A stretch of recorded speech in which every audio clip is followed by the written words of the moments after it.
Namun tidak semua tawadhu itu baik. Kadang-kadang tawadhu itu justru tercela. Kapan itu?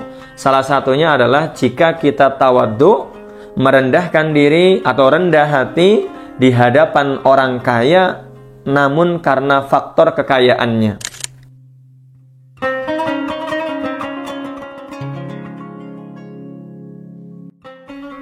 Bismillahirrahmanirrahim. Assalamualaikum warahmatullahi wabarakatuh.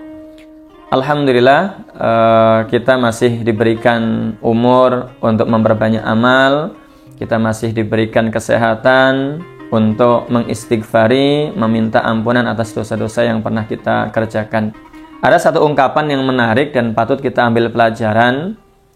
Samratu al-qana'ah ar-roha. Buah dari sikap qanaah adalah ketenangan dalam jiwa kita. Wasamratut tawaddu al-mahabbah. Dan buah dari sifat tawaddu adalah mahabbah, kecintaan dari sesama makhluk. Kita dicintai, disukai oleh banyak orang ketika kita tawaddu, rendah hati. Bahkan di dalam satu riwayat, Imam Mujahid, salah seorang ahli tafsir, beliau katakan, innallaha ta'ala lamma aghraqa qauma Nuhin. Allah Ta'ala saat membinasakan kaumnya Nabi Nuh dengan banjir bandang yang kita kenal kisahnya, syamahatil jibal. Maka ketika banjir bandang itu menenggelamkan kaumnya Nabi Nuh, gunung-gunung itu kala itu menjulang tinggi. Gunung-gunung itu meninggikan dirinya. Syamahatil jibal. Wa tawaddu'al judi. Semua gunung meninggikan dirinya, namun bukit al-judi justru merendahkan dirinya, bersifat tawaddu. Maka farafa'ahu fauqal jibal wa ja'ala qararas safinah alaihi. Maka karena bukit al-judi ini merendahkan dirinya, tawaddu, justru Allah angkat bukit al-judi dan Allah singgahkan, Allah berhentikan kapalnya Nabi Nuh di atas bukit tersebut. Ini keutamaan sikap tawaddu atau sifat tawaddu. Namun tidak semua tawaddu itu baik. Kadang-kadang tawaddu itu justru tercela. Kapan itu? Salah satunya adalah jika kita tawaddu, merendahkan diri atau rendah hati di hadapan orang kaya, namun karena faktor kekayaannya. Di sini disebutkan at-tawaddu'u li ghaniyin li ajli ghinahu madmumun.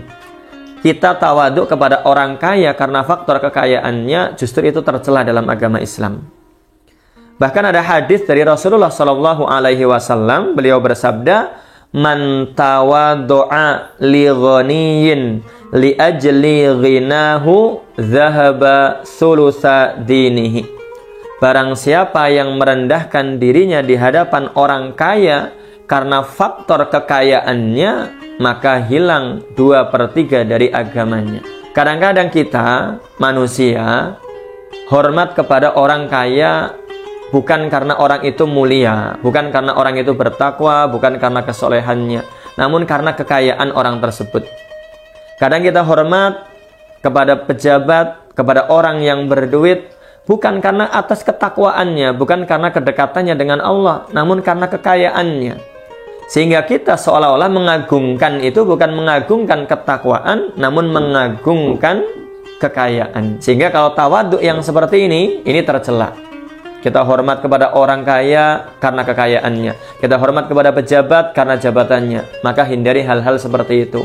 Kita hormat, kita mengagungkan seseorang, kita merendahkan diri di hadapan seseorang murni karena ketakwaan orang tersebut, bukan karena hal duniawi yang melekat pada diri orang itu. Sekian, semoga bermanfaat, dan di Ramadan ini semoga Allah berikan taufik kepada kita menempatkan orang karena faktor ketakwaannya, bukan karena kekayaannya. Wassalamualaikum warahmatullahi wabarakatuh.